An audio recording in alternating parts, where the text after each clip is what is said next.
এবং ইংরেজিতে, এবং এটা পৃথিবীর সমস্ত জায়গায় বড় বড় ইউনিভার্সিটিতে আমরা পাঠিয়ে দেওয়ার ব্যবস্থা করছি। আর বাকি আছে 1 মিনিট। তা হলো এই যে 3-4 বছর আগে সোনারগাঁ হোটেলে একটা পার্টি হচ্ছে, বড় বিরাট একটা সম্মেলন হচ্ছে। সেখানে চিফ গেস্ট মন্ত্রী আসাদুজ্জামান নূর আরও অনেকেই বসা। তা আমার ইচ্ছে হলো, দুষ্টিমি করলাম যে আচ্ছা এখানে একটু আগুন ছিঁড়ে দিলে কেমন হয়। তারপরে আমার বক্তৃতার মধ্যে আমি শুরু করলাম, এই শিকল পরা ছল মোদের, এই শিকল পরা ছল, এই শিকল পরে এই শিকল তোদের করব রে বিকল, এই শিকল পর।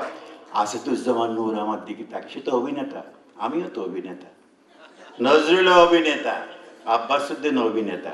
আমরা যদিও ওখানে বসিনি, কিন্তু আমরা জানি আমাদের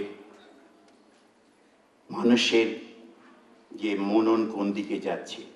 এখন সেই সময় এসেছে যখন বারুদের মতো সব ফুটে উঠবে। সেই জন্যে নজরুল সম্পর্কে you should be very conscious. তার প্রতিটি কবিতা, প্রতিটি গান, প্রতিটি শব্দ, এই শব্দ সৈনিকদের মতো একদিন বোমার মতো বারুদ হয়ে ফুটে উঠবে। আজকে সুজয়া সামাম যে কথা বললেন, নুরুল কবির একজন নামকরা জার্নালিস্ট, আমি তার মুগ্ধ হয়ে তার বক্তৃতা শুনছিলাম।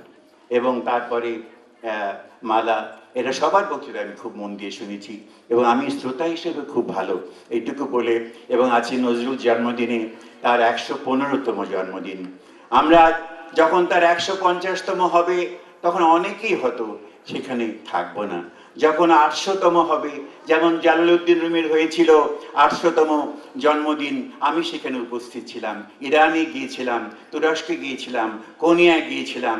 150 বছর যখন রবীন্দ্রনাথের হলো, আমাদের ডাকেনি অবশ্য, এই জন্য যে আমাদের দাড়ির দৈর্ঘ্য একটু কম, আর একটু বড় হলে হয়তো, কিংবা গলার মধ্যে সেই যে সৌন্দর্য, সেই সৌন্দর্য মনে হলে পাখার বাণী দিল আনি শুধু পলকের তরে, পুলকিত নিশ্চলের অন্তরে অন্তরে বেগেরও আবেগ পর্বত চাহিল হতে, বৈশাখে নিরুদ্দেশ মেঘ তোর শ্রেণী চাহে পাখা মেলি, মাটির বন্ধন ফেলি সমুখে হইতে দিশাহারা, আকাশের খুঁজিতে কিনারা।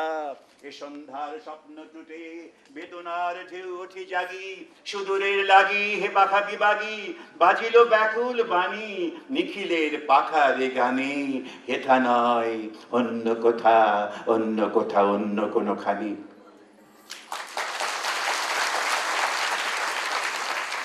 যখন নজরুলের কথা হবে তখন রবীন্দ্রনাথের প্রসঙ্গ আসবি, কারণ রবীন্দ্রনাথ সূর্যের মতো।